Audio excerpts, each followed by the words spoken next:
I work in the spiritual field and psychological field, and today we're gonna talk about Laloux's work, Reinventing Organizations. So I'm going to do a summary and then explain why it's not green, because some people think it's green. I do believe it's yellow, and sometimes even a little part of it, I think it may be even turquoise. So let's start.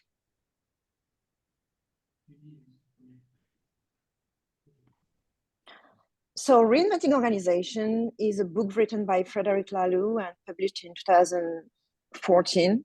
It lists the different paradigms of the human organizations through the ages and presents a new emerging one, teal organizations, which correspond to yellow in SD colors.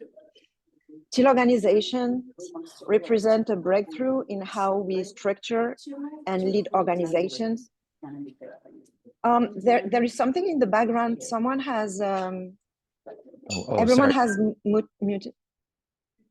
Okay, thank you. Teal organizations represent a breakthrough in how we structure and lead organization. And they are built on 3 pillars: self-management, wholeness, and evolutionary purpose. In this salon, we'll summarize Laloux's work and describe the difference between green and teal organizations. So now we are going to see the evolution of organizational models, starting from red, the stage red. The metaphor for it is the animal pack. It used to be the wolf, but some people told me that actually it's not accurate because wolves don't behave exactly like that. So I'll just say animal pack, but how it works. So the decisions are obviously centralized and made by the leader. There's no formal processes. Decisions are based on immediacy, instinct, and force. Conflict are managed through violence and intimidation. The hierarchy is a simple pyramid dominated by a single leader. Roles and responsibilities are defined by the leader and change based on their needs. Can you hear my background or not? Because my dad is here and he's watching TV, and I'm not sure you can hear it. Can you? Not really. No? Okay, cool. So the culture of the red level is based on fear, loyalty, and control. And examples of red stages organization would be tribes and gangs.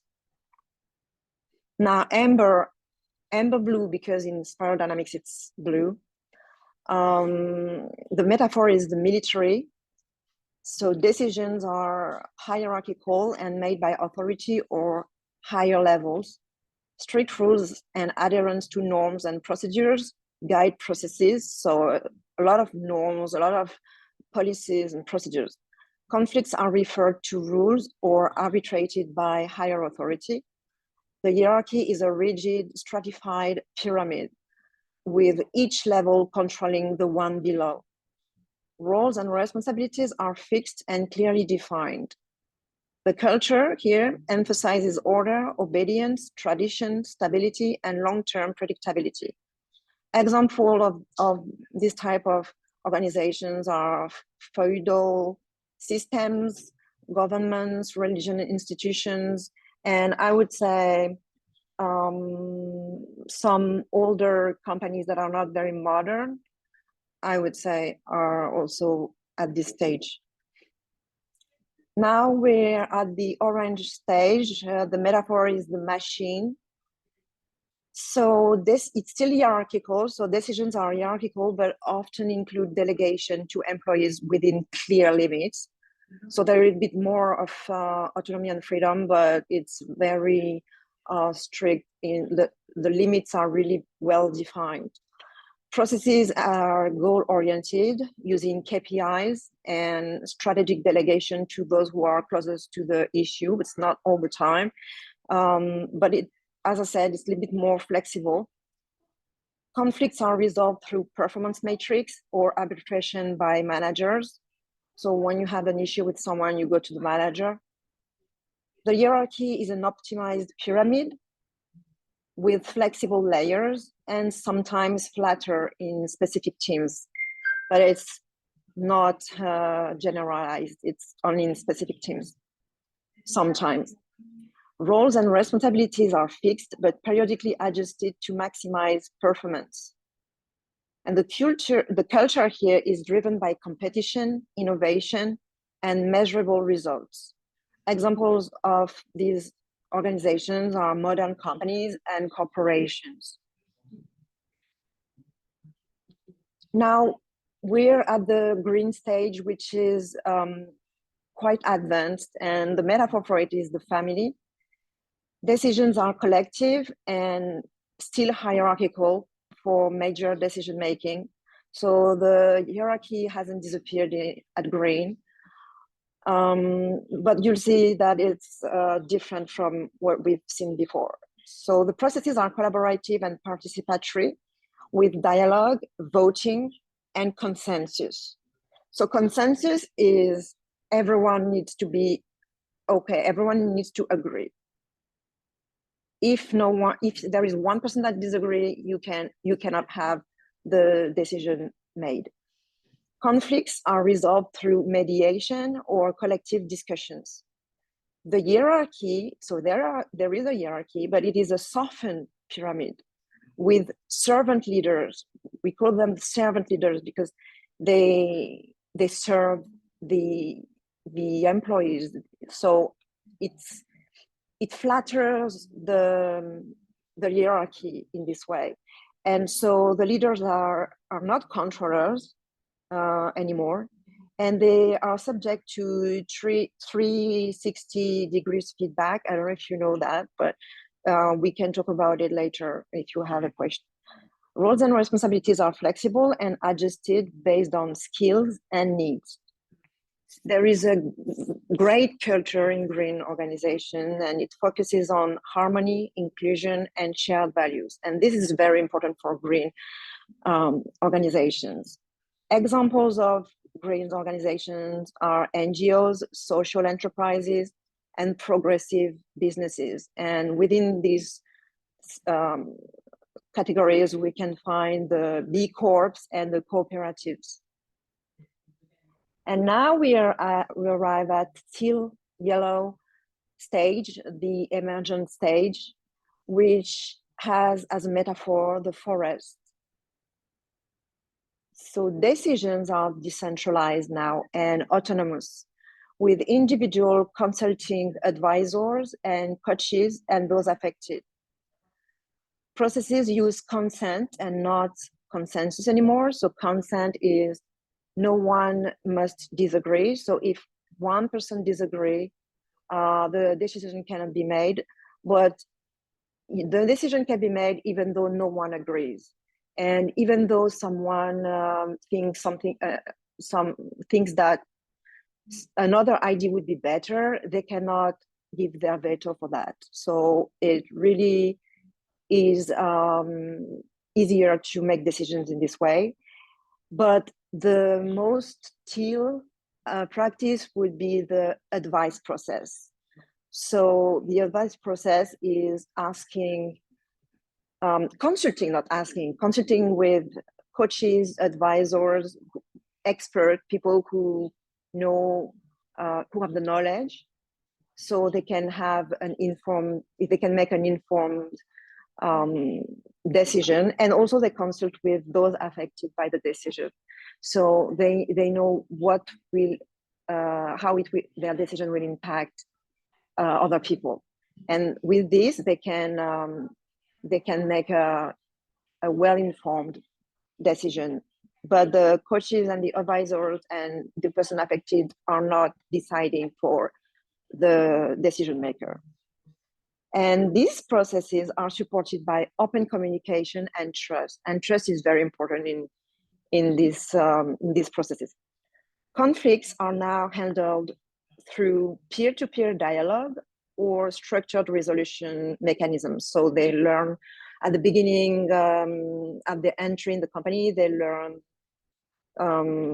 conflict resolution processes. The hierarchy is replaced by self-managed networks without formal leadership roles. Roles and responsibilities are also dynamic and evolve based on the organization needs. So it's not that someone will be in the company with a specific role. They may have a role, even several roles, and it may change over time based on how the company evolves.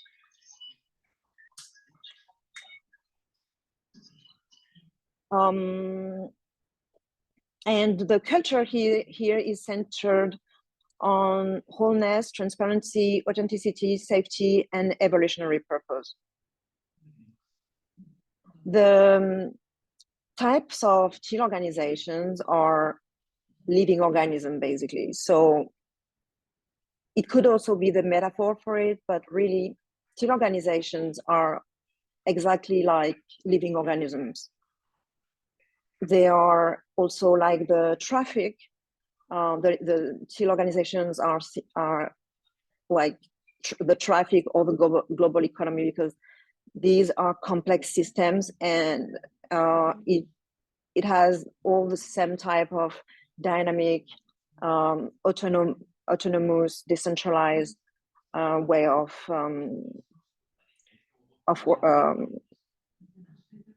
processing, of working like that.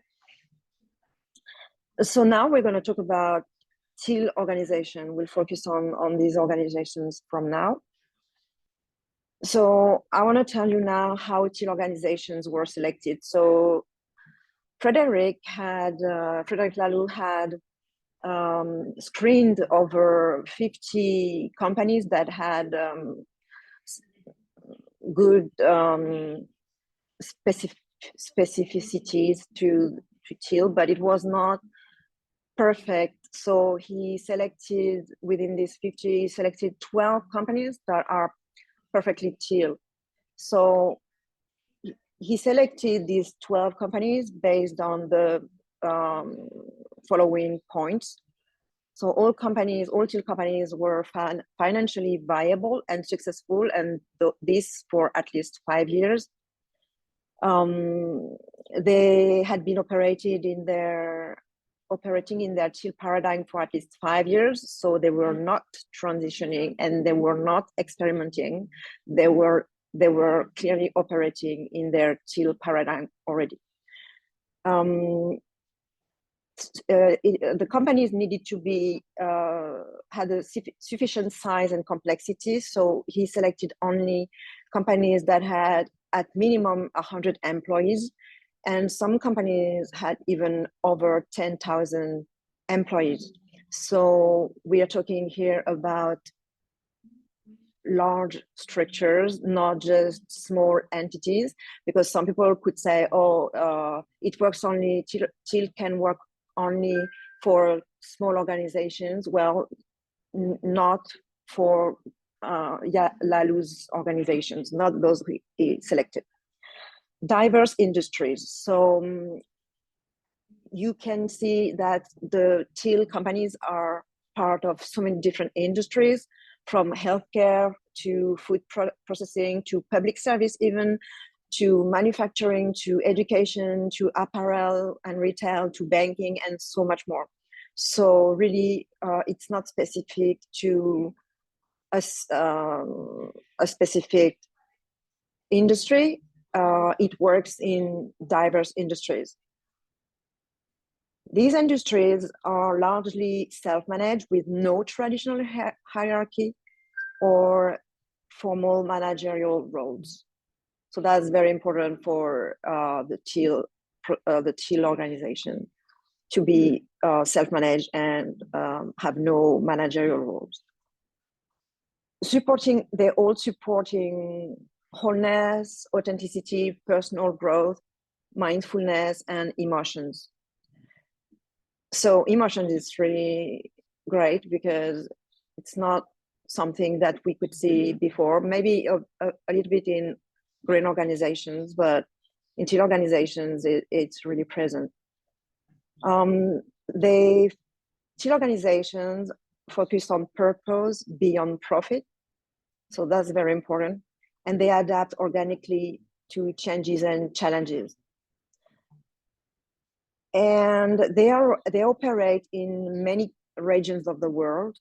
So almost in all continents, and including in India, Middle East, South America, and a little bit in Africa, but it's narrow for Africa. But so you know that it's not specific to Western countries. You can find teal organizations in all around the world. The key characteristic of teal organizations are self-management, wholeness, and evolutionary purpose. So that's the three pillars. So for self-management, decision-making and authority are decentralized, empowering employees to act autonomously. The key self-management process is the advice process. We talked about it. So individuals consult those affected and those with expertise before making decisions. An example of that are at Favi. It's a French company, a French brass foundry. Workers organize themselves into autonomous mini factories, each serving a specific customer. Now let's look at wholeness. The wholeness encourages employees to bring their full selves to work, fostering authenticity and emotional safety, and obviously trust, which I said is important. The key wholeness process is safe spaces, regular practices such as check-ins or personal storytelling sessions to build trust and connection. An example of that is at Heiligenfeld clinics in Germany. They integrate mindfulness practices and spiritual workshops for staff as part of their holistic approach. Now, for the evolutionary purpose, we can say that organizations adapt and evolve naturally, driven by a clear and shared higher purpose. Employees listen to and sense where the company wants to go. There is no leader, no person that will have the vision to for their company that they will want for the company and we want people to work on. Here, people will listen to the company because it's like the company has its own soul and it has its own purpose. The key processes for that are purpose-driven goals. Strategies emerge based on alignment with the organization's mission, not for profit maximization. An example of that is at ESBZ school, still in Germany again. They adapt this school adapts its curriculum and teaching methods continuously to align with its mission of nurturing independent, purpose-driven learners. So that's the mission of the company, and they focus on that, not on profits. The key features, so I wanted to give you some keywords, key concepts that to me encapsulate teal companies. So self-management, obviously, autonomy, no boss, no job description, fluid roles, distributed decision-making, transparency with information. For instance, financial information, they display the information. Everyone in the company can know what are the results, the financial results for their teams and all teams and for the company. So they have all the information about the company. Another key feature is conflict resolution processes, tiny back office functions, very important. They all somehow have very, very small back office functions. And they all detect signals. They also Another keyword is feeling emotions, listening to intuition, looking for beauty, and that's part also for the evolutionary purpose, because when there's beauty, there's purpose. And that's how people also know if the company is going to the right direction. Organic processes, yeah, it's very important because teal companies are highly organic because they are living organisms. And the last key feature is casual attitude. Unlike orange or blue organizations that are extremely formal. How teal organizations are structured. So we talked about the functioning, but we didn't talk about the structure. How it is structured. So there are three different structures that you can see on the screen. And they are independent teams, interconnected teams, and autonomous clusters. So I'll tell you quickly what it means, because I don't know if you understand just with the visual what it means. So for the independent teams operate independently and handle their entire process, their entire process from start to finish. Each team focuses on its specific tasks without needing help from other teams. The chill feature of these structures is that teams are fully self-managed, deciding how to complete their work without interference from managers. This makes them quick and efficient. The difference from the other structures is that unlike the autonomous clusters, so the third one, these teams focus on simple, predictable processes and have no collaboration with other teams because their tasks are entirely self-contained. An example of that is at Buurtzorg. Small teams of nurses manage all aspects of patient care, scheduling, treatment, follow-ups, and much more independently, providing personalized care without external alliance. Now we're going to go to the interconnected teams. Teams are interconnected and depend on each other now to complete larger, more complex tasks. Collaboration between teams is key to making the system work. They are all interconnected, as you can see, as a web, a connected web. The teal feature of that is that teams are self-managed but coordinate through tools like the advice process, which is a very, very teal process, where they consult experts and those affected by the decisions to align efforts across teams. The difference from the other structures is that unlike the independent team, the first team, the first structure, sorry, these teams are interdependent and cannot function alone. Each contributes to a larger process requiring synchronization with others. An example of that is at Favi, the French company. Many factories produce parts for specific cars brands, which each team focuses on. So while each team focuses on their own client, they work with other teams to ensure smooth production and delivery. And the last one, the autonomous clusters.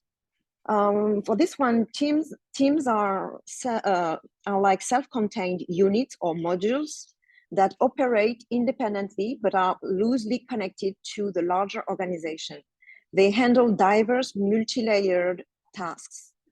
The teal feature in that is that teams are self-managed and make their own decisions, but occasionally collaborate with other teams to share knowledge or align with the organization's purpose. The difference with the other structures is that unlike the independent teams, so the first teams, this structure suits larger, complex operations. Teams stay independent, but handle broader tasks requiring more expertise and adaptability. An example of that is at AES Corporation, it's an electricity corporation. Each team runs a power plant independently. They handle local operations autonomously, but occasionally coordinate with other plants for innovations or sustainability goals. Now we're going to focus on 3 specific teal organizations and talk a little bit more about them, their processes and how they, like a little bit more in detail, so you can have 3 example, real life example of teal organizations. So Buurtzorg is a Netherlands healthcare company with over 14,000 nurses. It's a non-profit organization. They are self-managed teams and they operate with complete autonomy. So the self-managed team operate with complete autonomy. Nurses make all decisions collaboratively without managers. The organization uses a simple coaching structure. Regional coaches are available for guidance, but have no authority. So that's what I said with these types of processes. They consult with people who have some type of expertise, but those experts have no authority. Teams collectively resolve conflict, promoting ownership and accountability. Now let's move on to Morningstar in the USA. It's a tomato processing company, and if you live in the USA and have eaten tomato pizzas or something like that, you have probably eaten their products. Excuse me. So they are about 400 full-time colleagues. So they call the employees colleagues. They don't want to say employees. So they call themselves colleagues. And there are also about 4,000 seasonal colleagues because obviously it's a seasonal company due to the fact it grows tomatoes. So this company is for profit. Employees write their own colleague of understanding, CLOU. It's very specific to Morningstar. So what it is, each employee negotiates their commitments, responsibilities, and goals directly with the other colleagues. Decision-making is entirely decentralized. The company has no formal managers at all. Colleagues can purchase equipment or other resources without approval, provided they consult experts and those affected, so the colleagues affected. The last one is Patagonia. I chose this one because it's different from the other one. It's in the USA. They operate in the outdoor apparel. They have about 3,000 employees, and they're a certified B corporation and also a benefit corporation. The decision does not make strategic decisions. Decisions emerge collectively from internal messaging systems and cross-team collaboration. Patagonia employees are encouraged to dedicate up to 2 paid months annually during work hours to volunteer for environmental activism. Financial transparency fosters trust. Employees have access to detailed financial records to make informed decisions. And the company aligns with its own evolutionary purpose of environmental stewardship. It transfers indeed 100% of profits to environmental causes. So these were the 3 examples, real life example of teal companies that exist right now in the world. And now we're going to see the difference between green and teal organizations. So I'll go from green to teal and so on. So green organizations have consensus decision-making. Decisions are made collectively, guided by servant leaders who prioritize inclusion and collaboration, while teal organizations have distributed decision-making. Decisions are made autonomously by individuals or teams based on consent or the advice process. Green organizations are a softened pyramid. a relaxed pyramid with collaborative layers, while teal organizations are an autonomous web, a self-directed web of interconnected teams. Green organizations have shared values. They unite people through common values like equality and harmony, creating a strong sense of community. Very important for green organizations. Those shared values are very, very important for green organizations. While in teal organization, you have the evolutionary purpose. Teal organizations evolve organically with team members sensing purpose and embracing beauty as they adapt to serve the world. So it's completely different. And this, I would say, is even turquoise to some degree. And we can talk about it if you want later. Another thing with green organizations is that they are family-like. Green organizations see themselves as family, prioritizing relationships, belonging, and collaborative atmosphere. It's different from teal organizations who see themselves as living systems. Team organizations view themselves as interconnected living systems addressing complexity holistically and evolving naturally. So this also is, to me, a turquoise characteristic more than a teal one. Green organizations have external focus. They prioritize external causes like social justice, equality, and environmental impact to create a better world, while teal organizations have internal alignment. Teal organizations focus inward, fostering personal growth, authenticity, and collective purpose as the foundation of their actions. And the last green characteristic is that they have rigid roles. Green organizations rely on fixed roles and predefined processes, limiting flexibility in how tasks are assigned or executed, while teal organizations have adaptive roles. Teal organizations use flexible, evolving roles, allowing teams to adapt responsibilities to meet changing needs. So reflect, how can you integrate teal principles into your organization, any organization you have? And experiment, start with small steps toward self-management, wholeness, and evolutionary purpose. And if you want to know more about it, you can go to reinventingorganizations.com, which is the book website. You can also go to reinventingorganisationswiki.com, which is like Wikipedia for reinventing organizations. So you'll find a lot of information, and a lot of information, especially about the teal companies in more detail.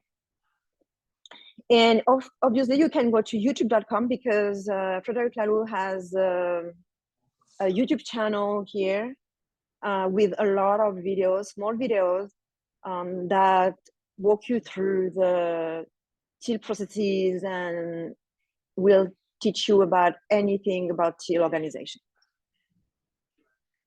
And that's finished. So I can unshare my screen now.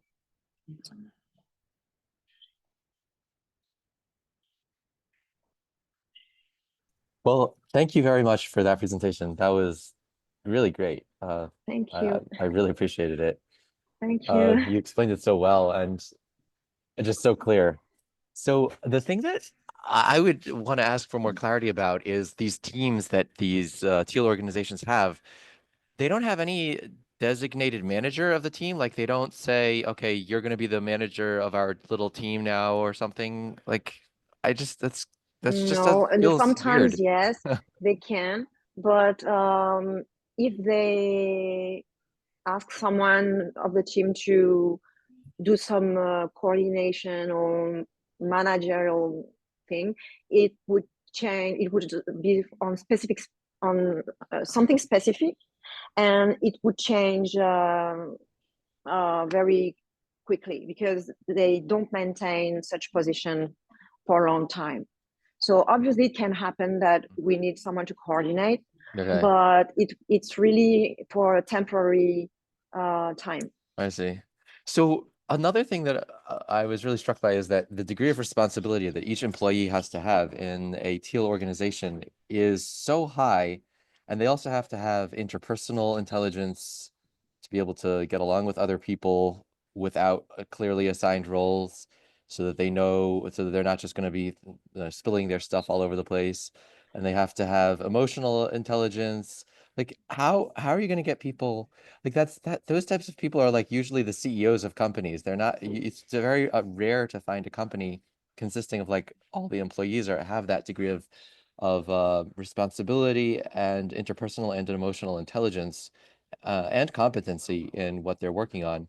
So, Yeah. how do you Yeah, see that? actually, well, first it does exist, so it's working, it's there, so we have the proofs. But how it's working, basically, at Favi, they create some pieces for cars, and they are blue collars, so they are workers, in factories, and they can make all the decisions around their work. They don't need someone else to tell you what to do because they know their work. They work on their machines all the time, and actually, um, more people, everyone in this company, have actually learned to use the machines. If one day, sometimes it happens that they have a lot of work to do and everyone goes, even like the CEO, everyone goes and use the machine, but it's not all the time. But it, like, I find it very interesting to know that. But clearly people know how much to make decisions are there at their own level. They are not making decisions for other people, for other teams. They make decisions only for what they are responsible of, and because they know what machine they work on, they know if they want a new machine, they know exactly what machine to buy. Because if it's in a normal company, it's someone who doesn't know anything about machines, who will and nothing about the work, who will buy something, and then the employee will not work want will refuse to work on this machine, and they will resist, and they will say no, it's not a good machine, I don't know why they bought that. So if they have the freedom to, oh, give me one sec. If they have the freedom to purchase their own machine, they will do a great job with it. And because they know how much money the company has and everything is there, so you just know if you have the money or not. And if you don't know if you have the money or not, you can ask someone at the financial department and ask them how much money do we have, and so on. So then the person knows exactly what they need to make an informed decision. And that's how they make decisions that are possible, first of all, and that work. But just because they make decisions on things that they know about, and everyone does the same. Mhm. Wow. Yeah. Uh, in like the tomato processing company. So like we're talking about like people who don't necessarily have education, even necessarily a high school education to become a tomato processing person. So, but Yeah, they but still manage to do it. it started with one track, and then it grew. But the CEO wanted this from the beginning, so it just happened like that. He said, I don't want to take any decision, so deal with it, basically. Very interesting. Thank Yeah, you. but really, I think it's just because people do take their decisions only on things that that are relevant to them and that they know about, because that's their area of expertise. That's their, well, you see what I mean? Yeah. If you are just a worker, you will not make decisions on things that are not related, like that are not related to what you do all day long. Yeah. Yeah. All right. Thank you. Do you have another question? I have more things I could say later, but I want to give another person a chance. Okay. Oh, this, following up on that, John, this sounds to me like artisan. And, you know, a small craftsman, small farmers, even cathedral builders, for a couple thousand years have been able to do their crafts without top-down, God says you will do this crap. And, you know, quite frankly, if you look at things that were done with an artisan mentality instead of done with a corporate mentality, you will find that we all like the artisan stuff a whole heck of a lot better. It lasted longer. It was more fit for purpose. And now, you know, we just clean things of ticky-tacky, and nobody really likes them, but they're cheap and semi-useful, right? So I'm thinking that it just sounds to me that what Teal does in these manufacturing, you know, it takes kind of the Deming work a little bit farther, where people who are doing this on a daily basis know exactly what they're doing. And, you know, the point that you made, Gaelle, about managers coming from Harvard Business School and never having seen a tomato grow in their lives. I mean, you know, I've worked in big business, and I've seen that, you know, consultants coming in and MBAs who knew nothing about the business, right?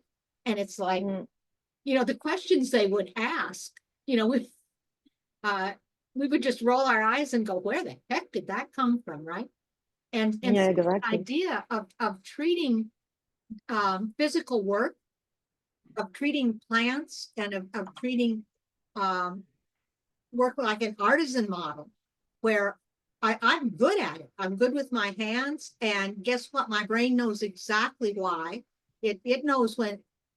I mean, you know, I've worked with mechanics, not very many of them under 40, who, you know, you drive your car in and they go, oh, you got a problem with X, right? I mean, they can literally hear it from your motor running. And it's those kinds of models that worked for 1,000 years, right? They produced wonderful goods and services. And I like the idea of going back and making a plant floor worker, a person who runs a machine, a person who drives a truck, an artisan again, and giving them control. You know, the old apprenticeship models would be to have a master who really knew everything about the process, right? And managed it in their head, because some of these people weren't even literate. And, you know, I hear that all the time from managers. Oh, well, you know, these shop people, they're just not literate enough to do it. And yet then I hear what the MBA managers have to say, and it's like, well, there's ignorance and then there's ignorance, right? And just because I read it in an MBA book doesn't make it real in the world. And so I think those of us who are overeducated, yeah, probably need to get a lot more conscious of the value of being able to do things in the real world, you know, especially with the metaverse and all this crap. You know, you don't eat it. It won't keep you warm at night. You know, the idea that everything can be done with scientific brain power, and there's no artisan to it. I think we need to seriously rethink that. And I love the idea of a model to do that, Gail. Thanks for presenting that. You're welcome. Thank you.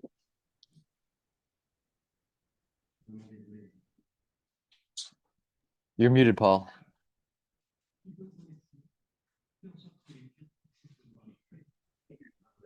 I am the one who must tell people. No, that's okay. Okay. I can keep track. It's just that I had my hand Okay. raised, but I didn't Okay. turn off my mute. I guess adding on to what both Jonathan and Barbara said,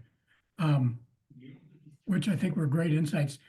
This really has the feel. I'm going to focus on the evolutionary purpose that you had in your presentation. It seems like, you know, another way to describe evolutionary purpose could really be applied to those old guilds, if you will, that Barbara alluded to, you know, in the very beginnings of the creation of the capitalist system. You know, they weren't there to maximize profit or return on investment. They were there, yeah, to support their own lives, to grow as individuals, to grow their individual crafts. But, you know, if you study the history of them, they were also cognizant of the fact that they were, you know, they were creating something new and different. And it seems like this evolutionary purpose is a good, really kind of mimics that, and it's a good substitute for the incessant focus on profit that our capitalist system has evolved into.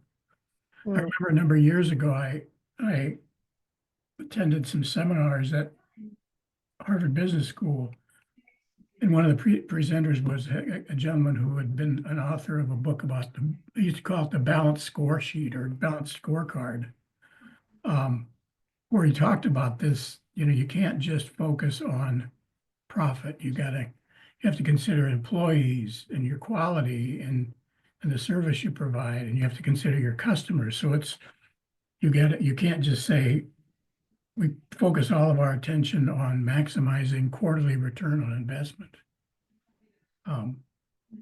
So that's I need to do a lot more thinking about with this whole evolutionary purpose, the power of what it can be. I don't know. Oh, go ahead. Go ahead, Gaelle. Me? Yeah. I just want to say something about what you just said. Actually, I'm not sure people used to do something new, because in the previous paradigms, for instance, blue, people were repeating constantly what they knew how to do. And so they were doing the same thing over and over again. There was no change. And that's also why in these companies, there were no R&D department or marketing department or these types of department. They were just doing the same thing over and over again, what works, what they had learned before. And maybe it was a little bit different, but I think it was more a repeating thing than a creative one. Right. Yeah, I would agree with that. And with the evolutionary purpose, basically, it's like you consider that the organization has a soul, and it wants to go somewhere, and so you just go with the flow. Actually, Yeah. this is what it means.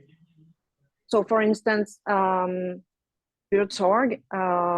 there was one nurse who noticed that many old people were breaking their legs or something, and so they knew how to prevent that. So they taught the people that they were working for they were caring for, and basically this was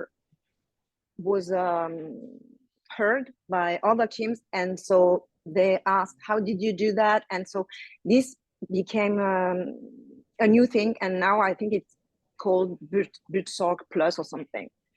Mhm. Thank you. Paul Fryer, you're next.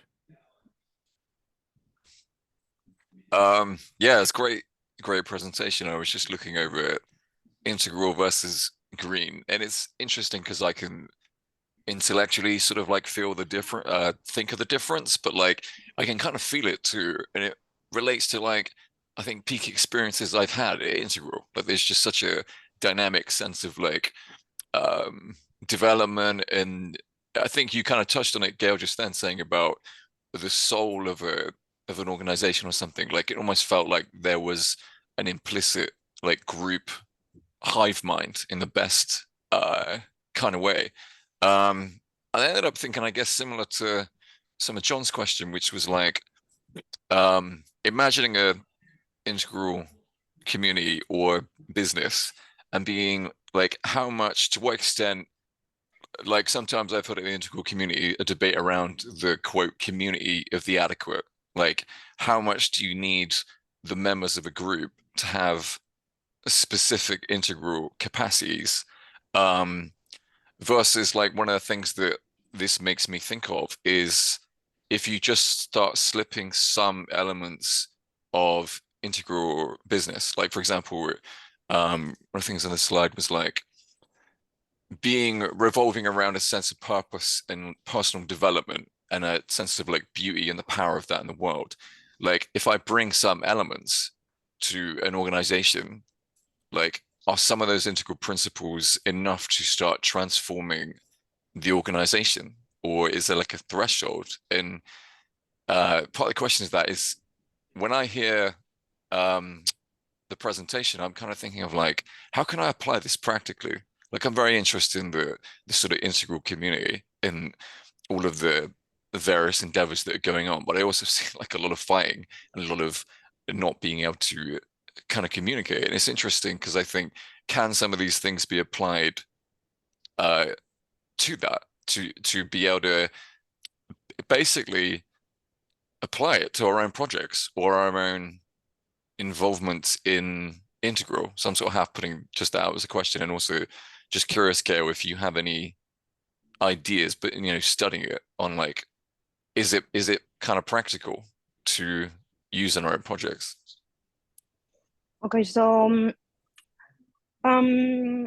actually the only person or people who need to be yellow or teal are the CEO and the board.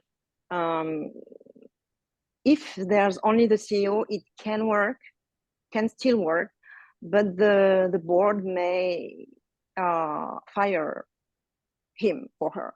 So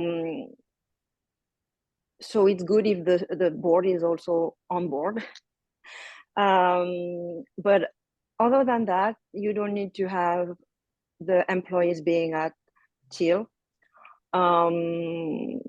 because the CEO will keep the space for the teal characteristic to be put in place, and those of the employees that don't want to stay, they can leave, and usually they are offered good money for that if they want to leave. So the employees are told that the company will change, and so if they want to stay, they it's great. But if they don't, that's fine, and they have some money for if they want to leave. So that's how it helps the whole thing function, because the people who are there, they're okay with it, even though they are not yellow. They the company function in a specific way, so they do it. It worked. I don't know so much how to explain, but basically when the CEO start to make the changes, then it can take 1 year in some places, because some people, they are blue, they don't, yeah, so it's not necessarily easy to do it quickly. So usually it takes a long time. It takes at least 1 year for some companies to move from traditional to teal. But then the employees, they are okay with these changes. That's one thing. And second thing, it doesn't require them to have specific abilities, because what I think is that, you know, these people, any person at any stage can have a family and look after themselves and find money and eat and meet all their needs and everything. So people are capable of functioning. I mean, they are capable of doing what it needs. They are capable of handling their own money to not spend it all on something not needed and starve then. Well, not everyone can do it well, obviously. But what I mean is that people are already autonomous in real life, and it just gives them the same level of autonomy in the company, actually. And for the how to bring some teal characteristics in our different groups and organizations, well, I think first it has to be something I want to do, really, because are you really wanting to give up your power? Because these CEOs, they all have given up their power. They all say, no, I don't want to make decisions. And when people come to them to say, oh, yeah, and the CEO says, no, I don't take any decisions anymore. So you have to find a solution with your colleagues. Then people will start to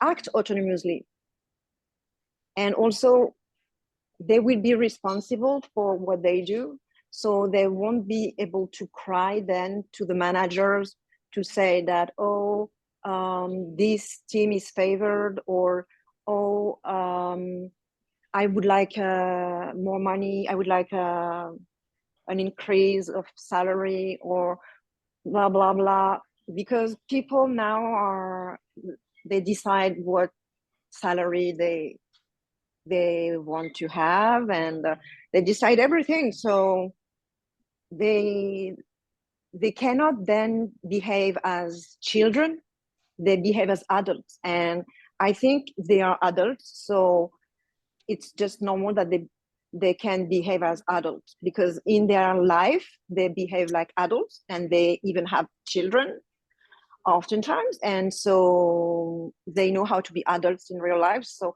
it's exactly the same thing in a teal organizations. Actually, you just have to be an adult, that's it. And I think I didn't explain what you could do for to start implementing a little bit of teal in your life.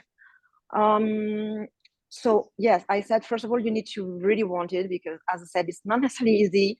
Once you have to take the decision to remove all your power, that's when you will hesitate, because it's at first you can say, oh yeah, of course I want to do it, but then when it's the moment to do it, I'm not sure you will actually do it, because yeah, it's a very big thing actually to say, no, I don't want to take decision for my group, for this group. It's my group. I created this group and or this organization, but I'm not taking decisions for people. So that's one thing. And the second thing, you can reread. I can send you the. I can share the slides in Facebook, so you can all have it, and you reread it and you see the different characteristics, and you try to see what in that you can that can work for your life, for just small steps. Nice, thank you. I don't know if I gave you really good answers to how to start being teal, but No, it's a good point. I mean, it's a big topic, so any insights always good. okay, cool. Thank you for asking. Thanks. Emil had his hand up. Are you no longer interested in saying something, Emil? Oh, thank you, John. I can try Okay. voicing something. Yeah, I'm just feeling that at least in Norway, I think the university, which is kind of the leading edge institution in any society, operates at green at best. So they produce postmodern ideas. Business life is hovering around orange, achieving, and the military and school are blue functioning institutions.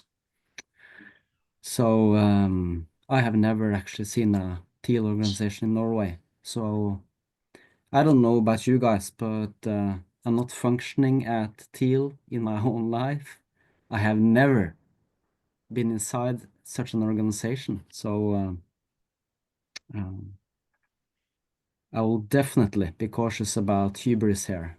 I have no idea what these guys are and girls are sort of doing in these places. I have read this book, I think 2 or 3 times over the years, and it's really a Bible. Whew, and it just makes me breathe every time I read it. You read Laloux's book, you mean? Yeah, Well, yeah. I think 3 times, and this is my second or third copy. Yeah. Well, I've tried to implement stuff in context I've been living in, my family and my friends and organizations. I worked at a hospital for 2.5 years. The doctors and nurses were hovering at expert functioning, and I sat in a certain meeting, and I was reading Laloux, and I kind of wanted to do I wanted to try the teal meeting thing, and I just crashed so bad. I started to voice my emotions. I started to say what I was feeling as tensions. The group leader had a huge narcissistic drive to be I'm the one who's got the answers. Everybody is second to my opinion thing going on there. So yeah, I just am so fascinated by how you can bring this out to any context. I just remember I read about this top leader who came in, and this female, what she did to this organization of 50 people, I think, she said, everybody is fired. Everybody's temporarily fired, and everybody needed to apply for a job, and they needed to have 5 people recommending them from inside the organization. And that was so bold and revolutionary. It just strikes me at that kind of courage to flip things. I feel is called if you really wanna flip things around at a major scale. At my own scale, I have a personal practice of giving feedback, trying to speak 1% more from my longings and my intuitions and my dreams, and not only evidence. So that's my mini practice. I would love to work in a teal organization, and my heart yearns for it. I just haven't found it. Yeah, I'd love to co-create it though. Yeah, that's my share.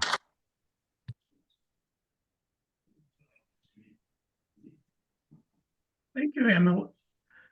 Jonathan, Barbara, Graham's got his hand up. He hasn't had a chance to talk so go ahead, Graham. Okay.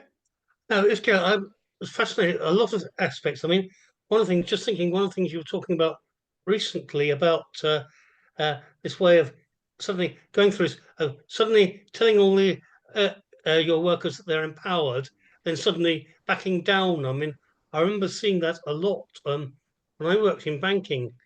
I mean, it was a mixture of blue, and there was some orange getting in because I ended up working with traders who often can be very, very orange, and it's where you start getting this sort of the big bonus culture and everything like that, which has been so corrupted.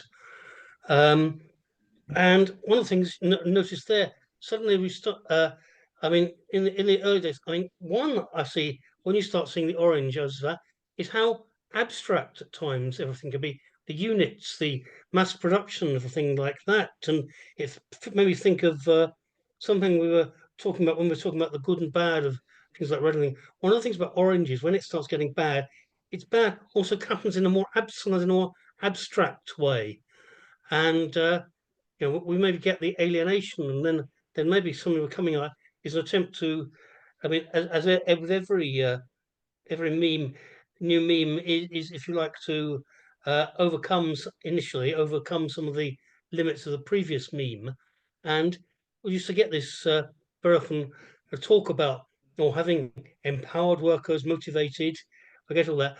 Then something would happen, and suddenly all would be going back down to the green ring because suddenly somebody got frightened about what was going to happen, what had happened before, about somebody had even made a mistake. It's very interesting what is about mistakes and the right kind of wrong as well, which has just been published in that. And that was one of the things that fascinated me.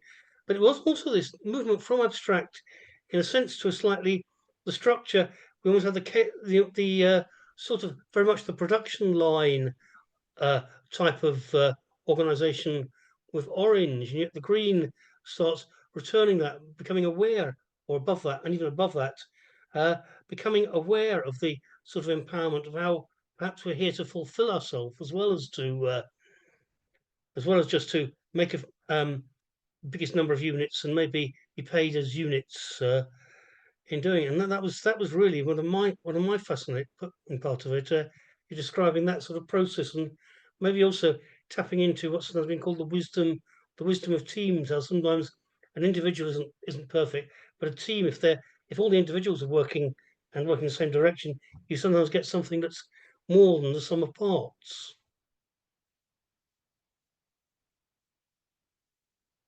Or at least there's the potential to do that. So what was your question actually?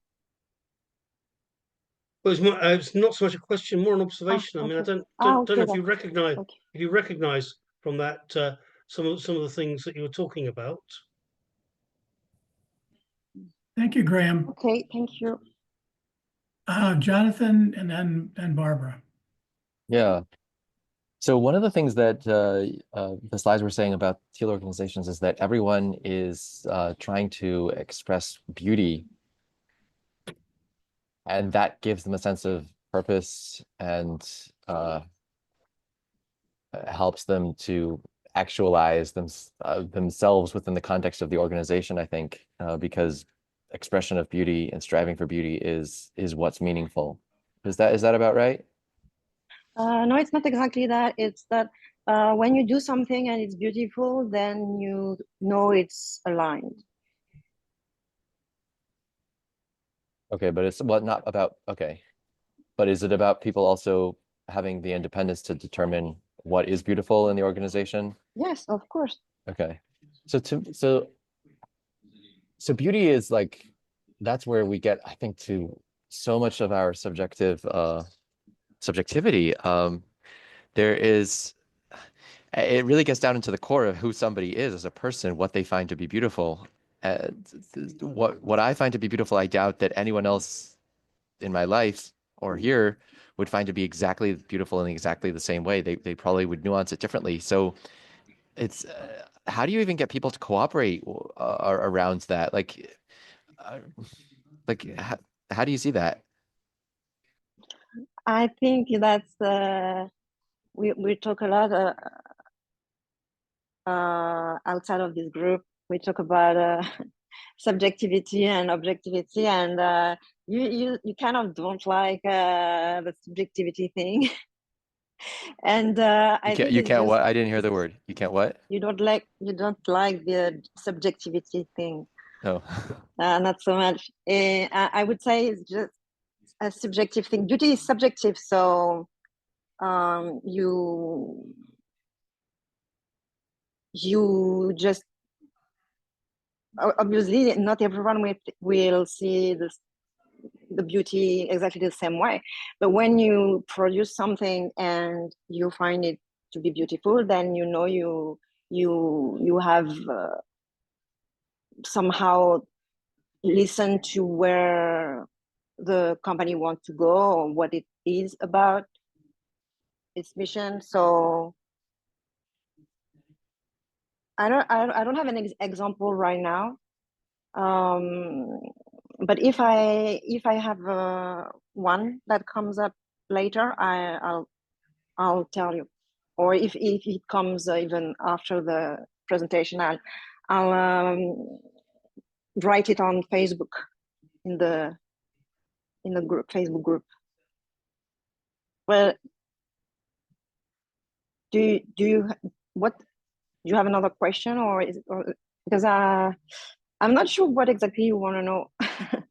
Well, my question is just how do you get people aligned on something that's beautiful? Like it sounds like to be a teal organization, people need to be working on beauty, and beauty is going to be touching to the very the most individualness of that person's being. And so I can, if I'm working on my own personal creative project, no problem. I can work on what I feel is beautiful. But if I'm trying to work in a team with other people, like how many other people, Well, it's almost okay. impractical for me to find another person who's going to see beauty, even enough overlap of beauty that with me, unless I just happen to find someone who's really Okay. similar in their way of thinking and everything. I understand. Okay, so for instance, this meeting that we're having, I think it's very fluid, and I feel it good. So to me, it has some beauty. I see beauty in there, unlike the previous meeting. But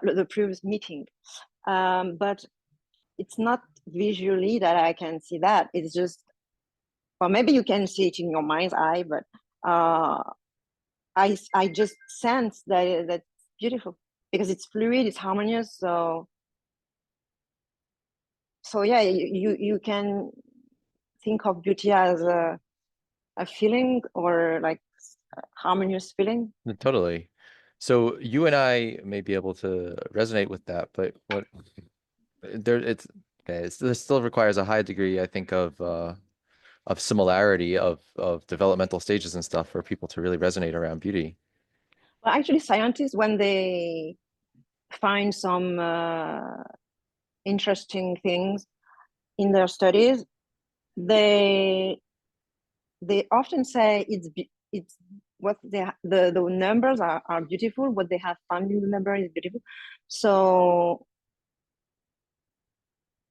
even like people who are very grounded and down to earth, they have this sense of beauty. So I think anyone can be touched by beauty. It's not something you need to work on specifically. Well, you can still work on, but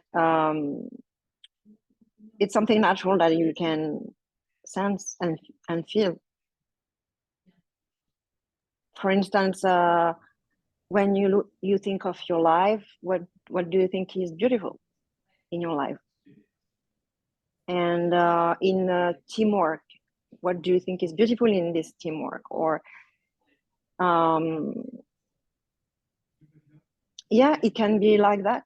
If you create objects, then it's clear how what we mean by beautiful. But yeah, I think it's just everyone can sense when something is harmonious. Everyone knows when it's argumentative and conflictual. So I think everyone knows when something is harmonious. So yeah, Sometimes you don't have the same idea of what is harmonious, but when you work with other people and it works well, it's fluid, then it's beautiful. yeah. So, not to take up too much time, but I'll just say I agree that there's like bookends of what's beautiful, like what you're describing, that people could generally can have a consensus about that that's beautiful.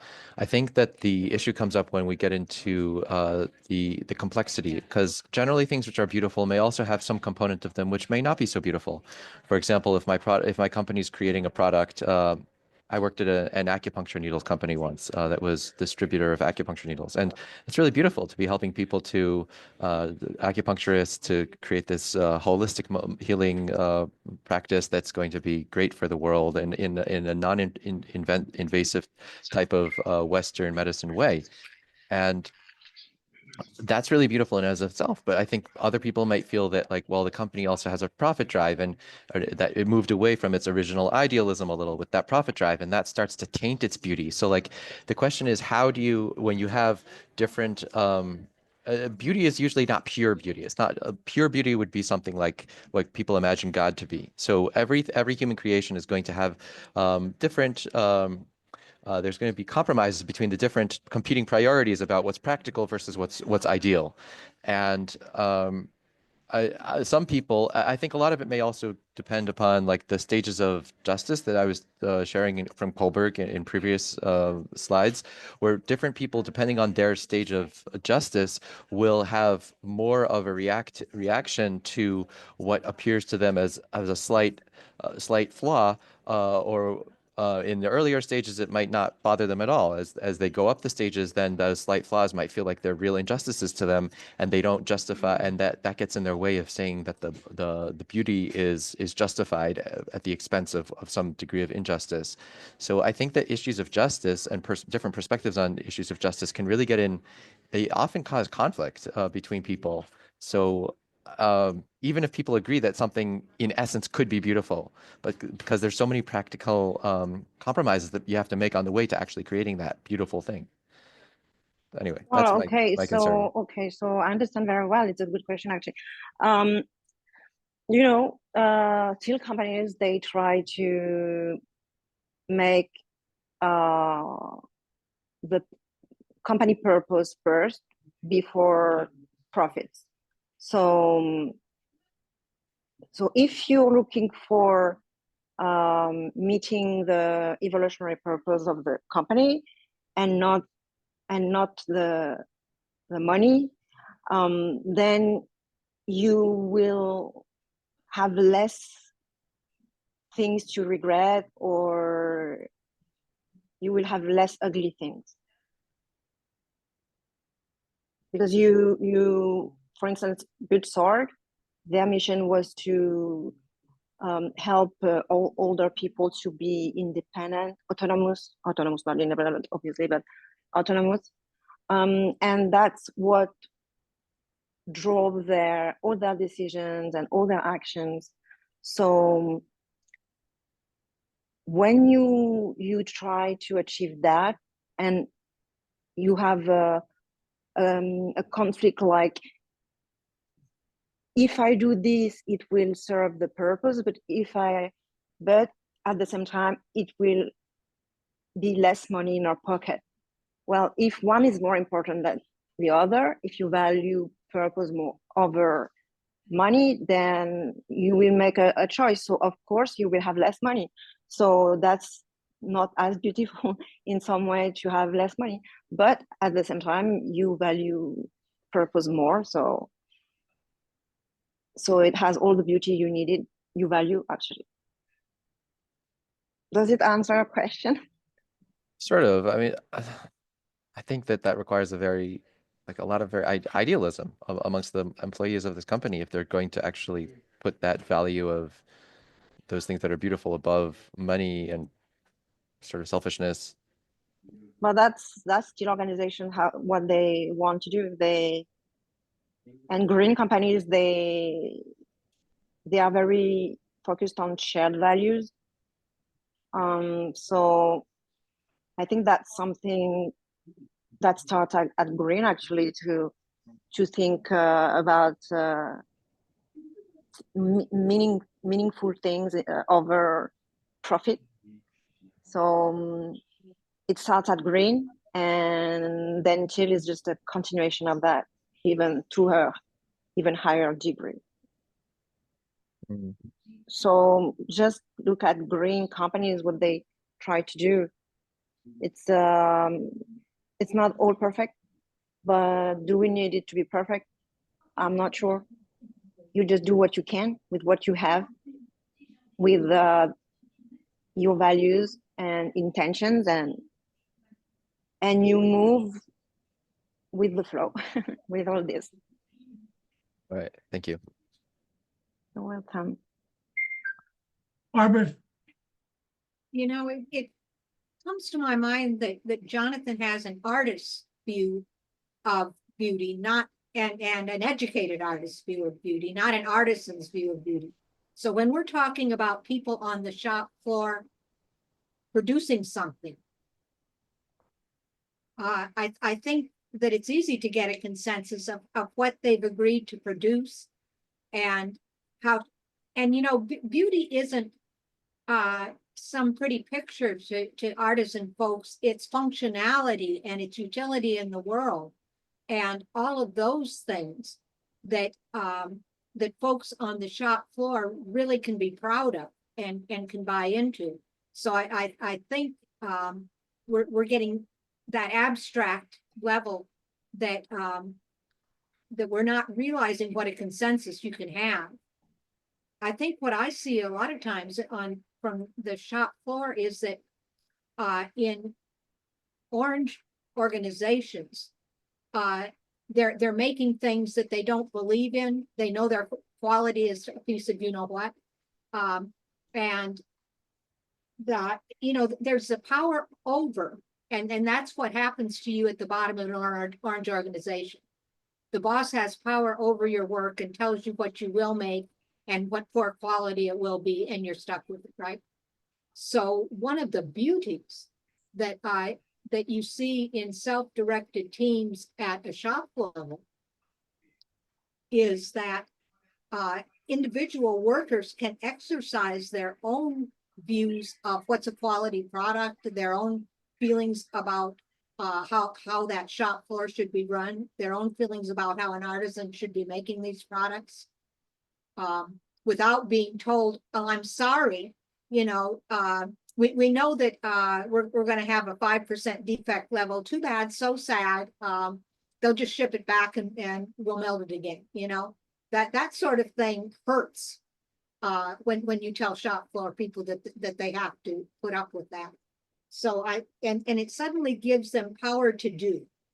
They lose that concept of power over, and they now have power to do their job the way they think it should be done. And to them, that's an incredibly beautiful way to make products. And normally when you see, when even some of the Deming stuff, which was not, I don't think, necessarily second tier, went right to that and looked at Demi, what was the word you used? Demi? Deming. Deming. What's the word? Deming, who was a researcher in self-directed teams on shop floors, particularly looking at the bottom. In some ways, it feels to me like green organizations don't have a lot of respect for people at lower stages and with lower educational levels, and so it's hard for them to envision what a beautiful product coming off a shop floor looks like to the artisans that are making it. And And especially as we get more and more into the metaverse and further apart, they're away from real things that had quality to, instead of the let it fall apart and throw it away because we can then sell 20 new ones. So I do think that that maybe that this self-direction at lower stages, I loved what you said, Gaelle, about, people were able to perfectly well manage their life for 1,000 years when nobody was even orange, right?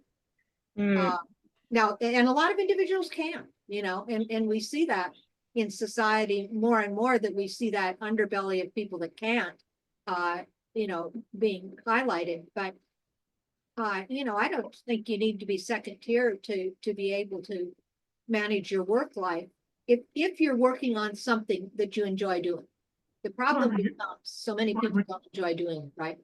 They're in sweatshops, their experience of managers is pretty toxic. And so, this is a way not to look at a bunch of teal people getting together and doing something abstract, but a teal way of going into organizations that are mostly appropriately at lower stages, because manufacturing is not a teal activity. It's something that hands-on folks like to do. Barbara, you're making some really interesting points, but we got some other people that have raised their hands. So could you quickly and some new people. Yeah.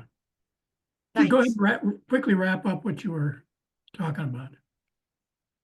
Oh, and I think that this is a way to look at old organizations as well as fancy new virtual organizations. And maybe we need to think about how we need to bring people at lower stages into better organizations that respect them more.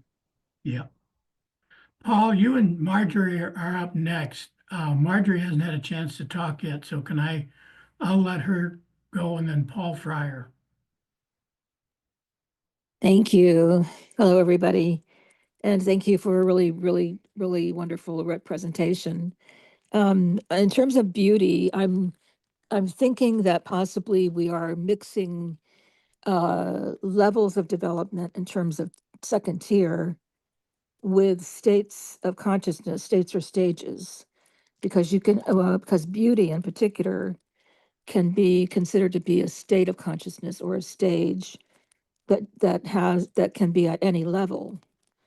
So people even at lower, even purple, can have an appreciation of beauty, and they can be at a lower level. So that I'm not sure how that relates to the organizations that you're talking about, which are second tier. But I think in terms of beauty, from a state of consciousness is available to everyone at any level of development. So I just wanted to put that out there. Thank you. Thank you, Marjorie. Paul, go ahead. One sec. I'm trying to like pull a bunch of people's comments into where I was originally going. I think part of it actually relates to what Marjorie was talking about, is there's something amazing about the level of consensus, like, and presumably like almost intuitively that happens with a company. Like where I was originally going was listening to Emil talk about, I can't remember the words you used, but essentially I guess a lack of receptivity or authenticity as you were sharing, and this capacity to be with the real substance of, like, in that situation, maybe the people, or with Emil, which to me in a way may go above Green, because there's certainly authenticity at Green, but there's maybe a lack of like challenge, because at some point authenticity is going to be like someone may challenge you on what you are saying is authentic for you, or whatever's.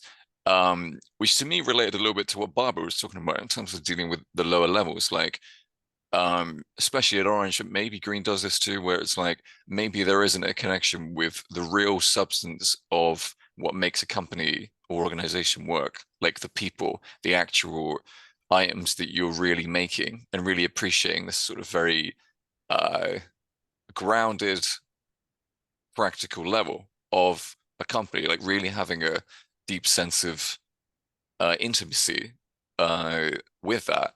And it just made me think of, you know, I know it's this repeated thing when I get in these groups of like reapplying it practically and being, it's an interesting question how this stuff applies to our little group here. Like I was kind of thinking in some ways there's a sort of healthy, I've always loved the phrase flex flow, just as the polarity. Like there's enough structure and there's enough flow, which to me sounds like some of the ways that integral organizations work. Like there's clearly structure, people having defined expertise, but they also manage to combine with one another. And I sort of see that even in my, I think this is maybe the fourth one I've been on, but like people have a presentation like Gaelle's today, or like morality and faith, I think we were doing last time.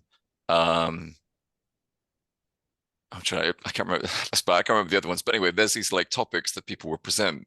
So there is a degree of expertise, but then it's opened in this way that's organic, and everybody has a degree of like authority that they can share with. And it's like the degree to which we're integrating each other's intellectual arguments as well as intuitively having a certain like presence to just be with and absorb like every person as a unique almost force of nature is an example of at least some maybe of what the organizations are bringing. And it just relates to something that I've thought about a lot with integral communities, because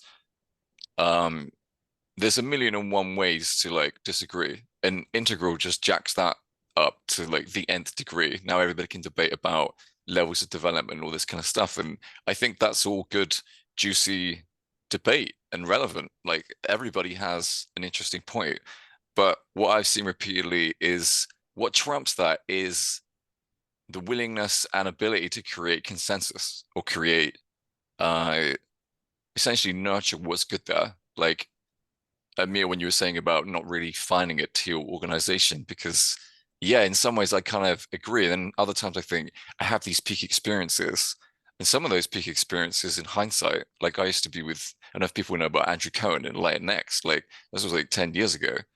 I'd have these peak experiences in them, and they since had enormous shadows and lots of like unhealthy stuff. But even in that situation, there were these glimpses of good stuff. So there's something about really being able to nurture what's good in here that just seems particularly integral, because I don't know, that even just the simple word of integral is like you're trying to integrate what works, what's more beautiful, what's more true. So there has to be more of that than like disagreeing. And I think in some ways that's a bit of a habit of like some of Green too. Like the relativity can have so much disagreement. Like John was saying, like how do people come together to agree about beauty? I think people can, but there is so much of gravity in the culture of like really being able to endlessly run with everybody's like myopic individual perception instead of being able to bridge together and actually unite one person's view from another. So Thank you, Paul. Gaelle, you got your hand up. Did you want to comment? Yes, I wanted to say something about this beauty thing. Actually, I think John was not seeing how we could all agree on something if we have different subjectivity. And actually, I'm thinking consensus is not part of teal organization. It's part of Green. Everyone agrees. That's Green. Teal organizations don't function like that. They function with the advice process. which means that there is only one person that takes the decision. The person who wants to do something, that's the person that takes the decision.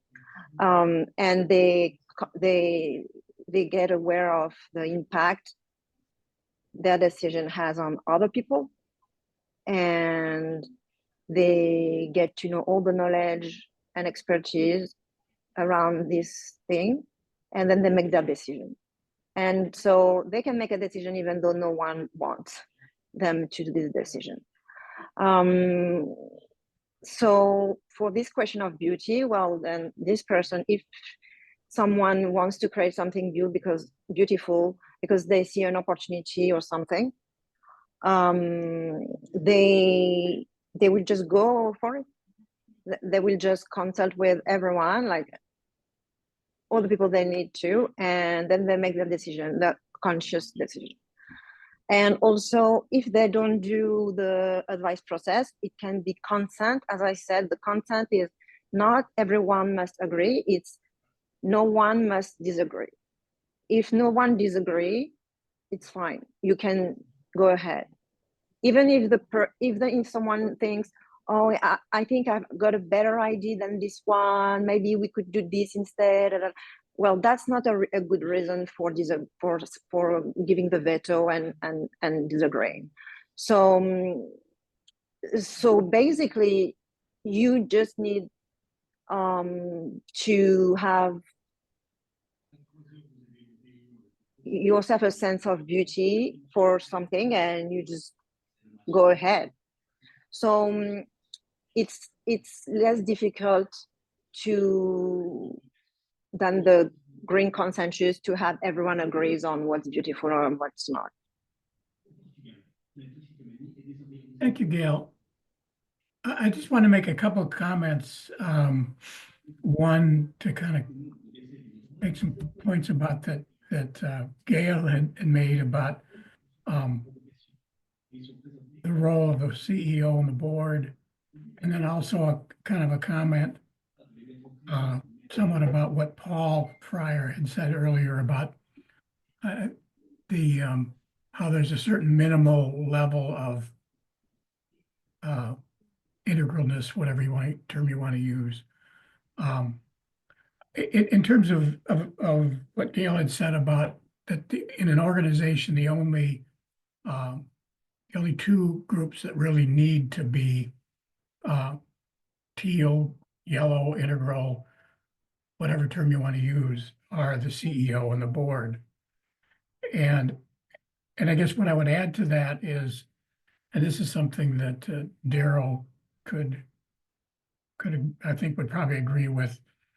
Itzhak Adizes talks a lot about in his works about the concept of happy, coalesced authority, power, and influence. In other words, if you want to make decisions, you have to bring into that decision process the people who have the authority, the power, and the influence. And I think that what a CEO or board member of a teal organization has to bring to that is, rather than fulfilling those roles from the standpoint of an authority figure or a power broker, they need to think of it in terms of their role as being a skilled influencer. So it's a shift away from power and authority, or authority and power, to influence. And the final point I wanted to make about what Paul had talked about, and I think Wilbur talks a lot about, well, we really, in order for a real transition to take place, we have to have 10% of the population has to be integral. And I think he argues that maybe 5%'s there. And I've read, in Beck and Cohen's Spiral Dynamics, I think they say 2%. Well, when Jonathan was giving his presentation last week, he mentioned some stuff that encouraged the heck out of me. And he was talking about, when he was talking about Kohlberg's theories, he talked about the post-conventional level of that evolution. And Kohlberg himself said that only about 10 to 15% of the people have the capacity. Well, I look at that from the standpoint of, well, probably 10 to 15% do have the capacity to be post-conventional. Well, what encouraged me about that is we're already there. We're not lingering around 2% trying to figure out how to leverage it up to 10. We're there. And I find that very encouraging. Post-conventional might also include green. Well, yeah. Well, you dashed my hopes. No, I'm sorry. But he's right. Yeah, no. But anyway, Gaelle, go ahead. Yes, about the 10% thing. Because of the book, Reinventing Organizations book, I'm thinking we don't necessarily need 10% or anything like that. What we need is the president or the prime minister or whatever person, whoever governs the country, and the parliament or probably to be willing to move the country into teal, yellow, for it to happen. Because Frédéric Laloux said he's seen no company so far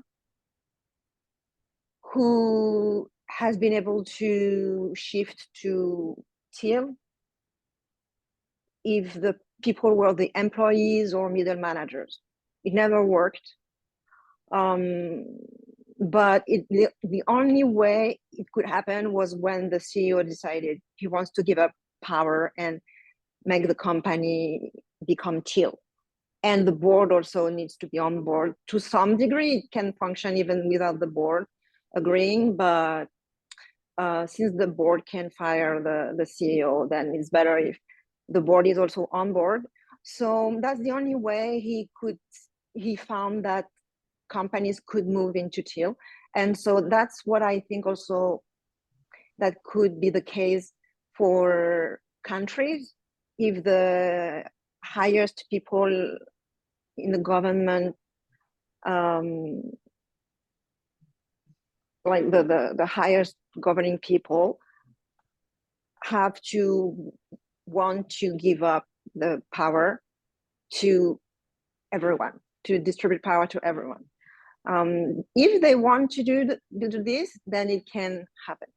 Maybe I'm crushing your hopes, I don't know. But that's what Frederick saw in all the companies he studied. So it may be what could happen also for the countries.